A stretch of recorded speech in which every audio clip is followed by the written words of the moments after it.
આજે આપણે ચણાને ફોલવાની રીત જોઈશું। તો આપણે આ રીતે માર્કેટમાંથી ચણા લાવીએ છીએ અને એક એક ચણાને ફોલતા કલાકોનો સમય લાગી જતો હોય છે, પરંતુ આજે મેં ગેસ પર એક મોટી તપેલી રાખી છે, એમાંથી 500 ગ્રામ જેટલા ચણા આપણે આ પાણીની અંદર લઈ લઈશું।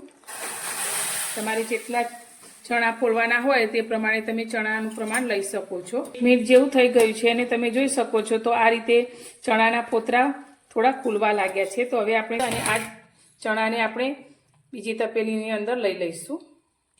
ફોતરાનો જે ભાગ છે તે પાણીની ઉપર રહેશે અને આપણા જે ફોલેલા ચણા છે તે નીચે જશે। અને આ ચણાને તેની અંદર લઈ લઈશું।